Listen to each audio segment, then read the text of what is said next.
And of course, the celebration are going to go well into the night. But now let's take you live out in Russia, where of course my colleague Lucy Taylor is standing by.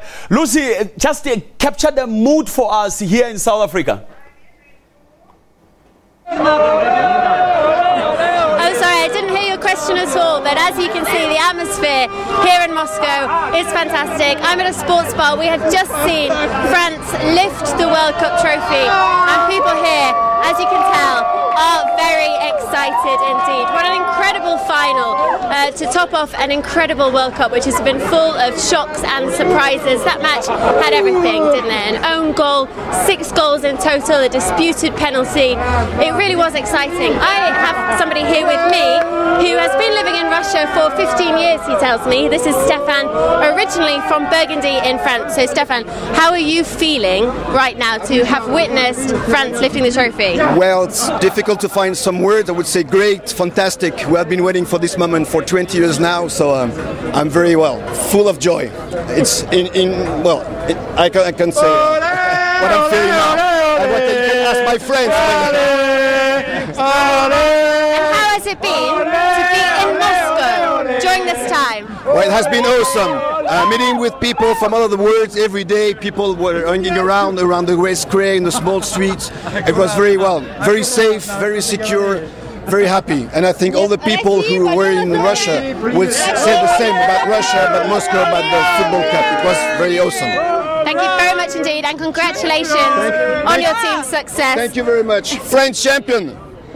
Well, as he was saying, I think many people have been surprised because of some of the reports that were happening before this World Cup, fears of security fears and fears that foreigners might feel unwelcome. I think many people that I've spoken to here in Moscow have said they have been pleased with how this World Cup has gone. That final match we saw there did have some little niggles, pitch invasion, with President Vladimir Putin himself watching on, and indeed President Emmanuel Macron from France as well, and the President of Croatia.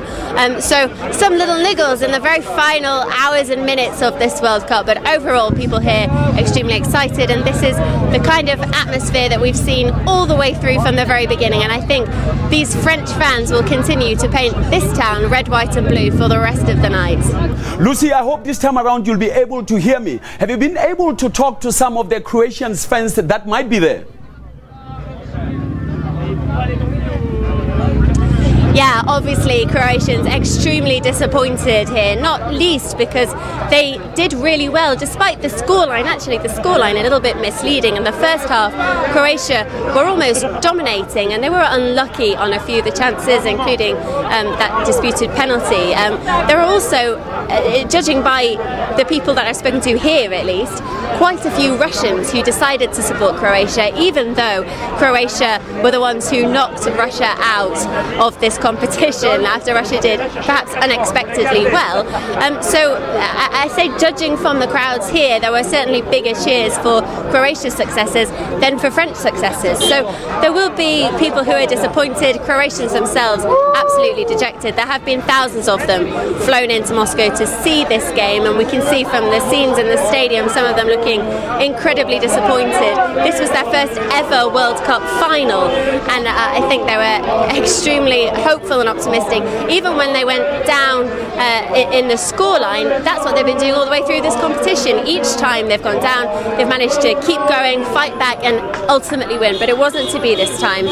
People will be disappointed, but I think from the people I've spoken to, they're still incredibly proud of their country. One of the smallest countries in this competition, making it all the way through to the World Cup final. Lucy, let's also talk about the VAR decision, which of course led to France scoring that second goal from the penalty spot. What are football fanatics saying about this whole issue of VAR?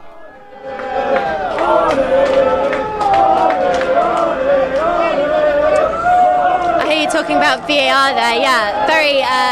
Very interesting that should be a feature of this World Cup final, because it was introduced for the first time this year in the World Cup. In the end, it wasn't decisive in terms of the scoreline, because of how much France managed to win by.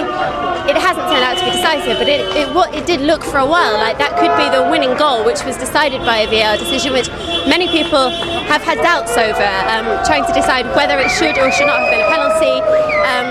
I mean, I'll leave you to decide that for yourself, but certainly it's a big test for VAR. Whether people will turn out to have been happy with the introduction of it or not, I think that will be decided over the coming days as we hear more from fans and experts.